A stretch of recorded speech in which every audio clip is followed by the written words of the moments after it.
2024 లేదా 25లో డిగ్రీ లేదా బీటెక్ చదివారా? సాఫ్ట్‌వేర్ జాబ్ కోసం ఎదురు చూస్తున్నారా? అయితే కోడ్ జ్ఞాన్ 100 డేస్ కోర్సులో చేరండి, జాబ్ సాధించండి. ఐటీ ప్రొఫెషన్‌లో ఉన్న ఆడపిల్లలు ఉమెన్స్ ఎవరైతే ఉంటుంటారో వాళ్ళకి సాలరీ పెరగాలి అంటే వాళ్ళు ఫాలో అవ్వాల్సిన రూల్స్ ఏంటి? ఆ స్కిల్ సెట్‌ని ఎలా బిల్డ్ చేసుకోవాలి అంటారు? సో ఉమెన్స్ ఎక్కువగా చూస్తే కనుక వాళ్ళు అటు రెండు బ్యాలెన్స్ చేసుకుంటూ ఉండాలి. వాళ్ళ ఫ్యామిలీని బ్యాలెన్స్ చేసుకోవాలి, ఇటు ప్రొఫెషనల్ వర్క్ లైఫ్ బ్యాలెన్స్ చేసుకోవాలి. సో అలా చేసుకునేటప్పుడు సింపుల్గా అయ్యే టెక్నాలజీస్ మీద ఎక్కువ ఫోకస్ చేస్తారండి. ఓకే, అంటే సింగిల్ టెక్నాలజీ మీద ఫోకస్ చేస్తారు. ప్రజెంట్ ట్రెండ్ అట్లా లేదు, లైక్ మల్టిపుల్ స్కిల్ సెట్ కావాలన్నమాట, అవసరం. సో నేనేమంటా అంటే ఓకే, మీరు ఆల్రెడీ వర్కింగ్ అనుకోండి, వర్కింగ్లో మీరు ఒక టెక్నాలజీ మీద ఫోకస్ చేశారు. ఫర్ సపోజ్ పైథాన్ తీసుకున్నారు అనుకుందాం. ఓకే, ఒక 3 years ఎక్స్పీరియన్స్ ఉంది, దాంట్లో ఇన్డెప్త్ స్కిల్ సెట్ తెచ్చుకోవటానికి చూడండి. ఆల్రెడీ ఉందనుకోండి, దానికి యాడ్ ఆన్ ఏం నేర్చుకోవాలో అవి యాడ్ చేసుకుంటూ వెళ్తే గనక మంచి ఫ్యూచర్ ఉంటుంది. సో ఫర్ సపోజ్ ఇప్పుడు పైథాన్ తీసుకున్నారు అనుకోండి, పైథాన్కి నెక్స్ట్ లెవెల్ చూసుకుంటే మనకి డేటా సైన్స్ నేర్చుకోవచ్చు, మెషిన్ లెర్నింగ్ నేర్చుకోవచ్చు, ఏఎంఎల్ నేర్చుకోవచ్చు, లేకపోతే వెబ్ డెవలప్మెంట్లో lot of frameworks, rest APIs ఉంది, ఫాస్ట్ ఏపీఐ అని ఉంది. ఇట్లాగా హారిజెంటల్గా కూడా మీ స్కిల్ సెట్ని ఇంక్రీజ్ చేసుకోవాలి. టీ ఫార్మెట్లో తీసుకున్నాం అనుకోండి, టీ వర్టికల్ అంటేనేమో ఒక టెక్నాలజీలో ఇన్డెప్త్ వెళ్తాము, వీటికి యాడ్ ఆన్స్గా హారిజెంటల్గా ఇందాక నేను చెప్పినట్టు బిల్డ్ చేయాలి. అదే జావాలో ఉన్నారు అనుకుందాం, ఫర్ సపోజ్ జావాలో ఫుల్ స్టాక్ వచ్చేసరికి మైక్రో సర్వీసెస్ కావాలి, ఓకే, లేకపోతే స్ప్రింగ్ బూట్ కావాలి. సో ఇలాగ యాడ్ చేసుకుంటూ వెళ్ళాలి. ఎంటర్ప్రైజ్ అప్లికేషన్స్ ఎలా బిల్డ్ చేయాలి అన్నది తెలియాలి. ఏదర్ పైథాన్ ఆర్ జావా అన్నిటికీ డెవాప్స్ అన్నది కావాలన్నమాట.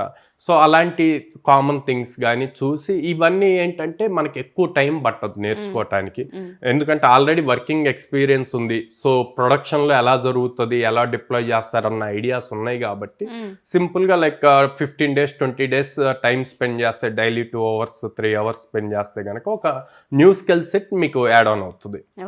Second, certifications important, like Microsoft certified అని చెప్పి, లేకపోతే అజూర్ రిలేటెడ్, క్లౌడ్ రిలేటెడ్, లేదా AWS ఆర్కిటెక్ట్ అని చెప్పి ఇట్లాగా. సో ఇవేం చేస్తాయంటే మీ ఎక్స్పీరియన్స్తో పాటు ఈ స్కిల్ సెట్ ఎక్స్ట్రా ఉండి సర్టిఫికేషన్స్ యాడ్ ఆన్ అయితే గనక మీ వాల్యూ చాలా పెరుగుతుంది అన్నమాట. అప్పుడు మీకు కాంపిటీషన్లో అంటే చాలా తక్కువ మంది ఇట్లాగ అన్నీ కలిపి ఉన్న వాళ్ళు ఉంటారు. సో అప్పుడు మీ వాల్యూ ఎక్కువ ఉంటుంది, మీ శాలరీ ప్యాకేజెస్ పెరుగుతాయి, మీకు ఇచ్చే ప్రమోషన్ అండ్ ఆ పొజిషన్ కూడా చాలా హై లెవెల్లో ఉంటుంది. అందుకే మీరు చూస్తే సాఫ్ట్వేర్ ఇండస్ట్రీలో చాలా తక్కువ మంది ఉమెన్ హై పొజిషన్స్ లో ఉంటారు. ఎందుకు అంటే రెండింటిని బ్యాలెన్స్ చేసుకోవాలి కదా. ఇప్పుడు మళ్ళీ మనం కష్టపడి ఇంకో కోర్స్ నేర్చుకోగలమా, వద్దులే ఇది ఇట్లా కంటిన్యూ అవుతుంది కదా, కంటిన్యూ చేద్దామని ఉంటారు. అట్లా కాకుండా తక్కువ ఎఫర్ట్ పెట్టి like 20 days, okay 2-3 hours spend చేయలేకపోతే డైలీ 1 hour స్పెండ్ చేస్తే 2.5 months పట్టింది అనుకుందాం, కానీ మీ కెరియర్ చేంజ్ అయిపోయింది కదా. మీరు వర్క్ చేయాల్సింది సేమ్ 8 hours, కానీ ఒక 2.5 months కనుక డైలీ 1 hour స్కిల్ మీద టైం పెడితే నెక్స్ట్ 2-3 years మీ కెరీర్లో మంచి ప్యాకేజెస్ వస్తాయి, మంచి ప్రమోషన్స్ ఉంటాయి కదా. సో ఆ వేలో థింక్ చేయమని చెప్తాను నేను. హయ్యర్ పొజిషన్స్ని చూడొచ్చు, హయ్యర్ ప్యాకేజ్ని చూడొచ్చు అని చెప్తున్నారు. ఇప్పుడున్న ఆడపిల్లలకి అప్పుడే రెస్పాన్సిబిలిటీస్ యాడ్ అవ్వవు, ఓన్లీ జాబ్ ఒక్కటే వాళ్ళ మెయిన్ గోల్గా ఉంటుంది. వాళ్ళకి మీరు ఇచ్చే గైడెన్స్ ఏంటి? ఫ్రెషర్స్కి రిలేటెడ్ చూసుకుంటే కనుక నేనేం సజెస్ట్ చేస్తాను అంటే, ప్రతి ఎంఎన్సీ కంపెనీలో ఉమెన్ రిలేటెడ్ ఇంటర్న్షిప్స్ ఉన్నాయండి. గర్ల్స్కి సపరేట్గా ఇంటర్న్షిప్స్ ఉన్నాయి. వాళ్ళు బీటెక్ సెకండ్ ఇయర్ థర్డ్ ఇయర్లో ఉన్నప్పుడే ఇంటర్న్షిప్స్ చేయొచ్చు. ఆ ఇంటర్న్షిప్స్ కూడా సపరేట్గా గర్ల్స్కి ఉన్నాయన్నమాట. చాలా ప్రోగ్రామ్స్ ఉన్నాయి, ప్రతి ఎంఎన్సీ కంపెనీలోనూ ఉందన్నమాట. సో అట్లాంటివి చూసి గనక మీరు గ్రాప్ చేయగలిగారు అంటే గనక మీకు బ్రైట్ ఫ్యూచర్ ఉంటుంది. అండ్ వాటి స్టైఫండ్స్ కూడా 40,000 50,000 ఇస్తారు. అబోవ్ 50,000 ఉన్నవి కూడా ఉన్నాయి అన్నమాట. సో ఏమవుతుంది అంటే, మీరు బీటెక్ చదువుతూనే ఇట్లాంటి ఇంటర్న్షిప్స్ చేసినప్పుడు మీకు ఇండస్ట్రీ ఎక్స్పోజర్ తెలుస్తుంది.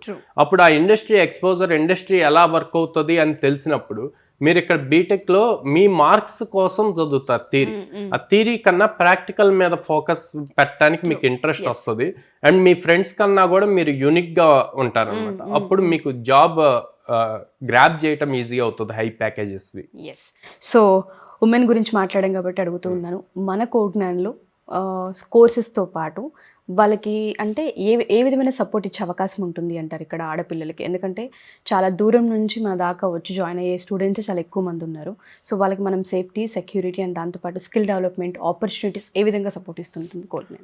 సో కోడ్9లో ఎస్పెషల్లీ విజయవాడ బ్రాంచ్లో లైక్ మాకు విజయవాడ సరౌండింగ్ పల్లెటూరుల నుంచి ఎక్కువ మంది గర్ల్స్ వస్తారండి. వచ్చి సరౌండింగ్ హాస్టల్స్లో అది జాయిన్ అవుతూ ఉంటారు. ఫుడ్ బాగాలేదు అని చెప్పి హెల్త్ ప్రాబ్లమ్స్ వచ్చి అది బాగా సఫర్ అవుతుంది. అందుకని లైక్ విత్ ఇన్ ద క్యాంపస్లోనే హాస్టల్ కూడా క్రియేట్ చేసాము గర్ల్స్కి స్పెసిఫిక్గా. ఓన్లీ విజయవాడ ఓన్లీ విజయవాడ అని ప్రెజెంట్. సో విజయవాడ బ్రాంచ్లో గర్ల్స్కి హాస్టల్ కూడా క్రియేట్ అయింది. సో దీనివల్ల ఏమవుద్ది అంటే ఫుడ్ బాగుంటుంది. సో ఎప్పుడైతే ఫుడ్ బాగుండి వాళ్ళకి ప్రాపర్ స్లీప్ అది ఉంటుందో టెక్నాలజీ నేర్చుకునే దాని మీద ప్రాక్టీస్ చేసే దాని మీద ఫోకస్ చేస్తారు. సో అలాంగ్ విత్ టెక్నాలజీ వాళ్ళ హెల్త్ కూడా ఇంపార్టెంట్ అని చెప్పి యోగా క్లాసెస్ కూడా కండక్ట్ చేస్తున్నాం. సో మార్నింగ్ సో అన్ని అంటే వాళ్ళు హెల్తీగా ఉంటారు, జాబ్ క్రాక్ చేసి వెళ్తారు అన్న పాయింట్ లో మనం చాలా వీడియోస్ చేస్తున్నాం సాయిరామ్ గారు. ఎలా అంటే ఆడపిల్లలకి పెద్ద పెద్ద కంపెనీలలో జాబ్ వచ్చినా అమ్మో బెంగళూరా, అమ్మో చెన్నై అని, అమ్మో విజయవాడ వెళ్ళి నేర్చుకుంటావా కోర్స్ ఇప్పుడు ఉద్యోగం, అలా మాట్లాడే వాళ్ళు కూడా ఉంటారు కదా, వాళ్ళకి మీరు ఇచ్చే భరోసా? అంటే నేనేమంటే అట్లా ఆలోచించేటప్పుడు అసలు ఇంజనీరింగ్ కానీ డిగ్రీ కానీ చదివించొద్దు. ఇంటర్ అయ్యాక ఇంట్లో అట్లా కాదండి, చదివిచ్చినప్పుడు దానికి రిజల్ట్ రావాలి. ఓకే, మీరు అలా భయపడుతూ ఉంటే సొసైటీలో అన్నీ జరుగుతూ ఉంటాయి. అడ్వాంటేజెస్ ఉంటాయి, డిసడ్వాంటేజెస్ ఉంటాయి. డిసడ్వాంటేజెస్ చూసి భయపడుతూ మీ పిల్లల కెరీర్ ఆపేయకూడదు, అది కరెక్ట్ కాదనమాట. సో అందుకే వాళ్ళని ఎంకరేజ్ చేయండి. వాళ్ళు బయటకు వెళ్తే ఇంకా బాగా నేర్చుకుంటారు. మనం రెగ్యులర్గా పెరిగే ప్రదేశం కాకుండా బయటకు వెళ్ళారంటే అసలు ప్రపంచం ఏంది అన్నది తెలుస్తుంది వాళ్ళకి. రేపు పొద్దున్న కెరియర్లో చాలా యూజ్ అవుతుంది. అది సాఫ్ట్వేర్ సైడ్ అవ్వచ్చు లేదా ఫ్యామిలీని రన్ చేసే దాంట్లో అయినా సరే చాలా యూజ్ అవుతుంది.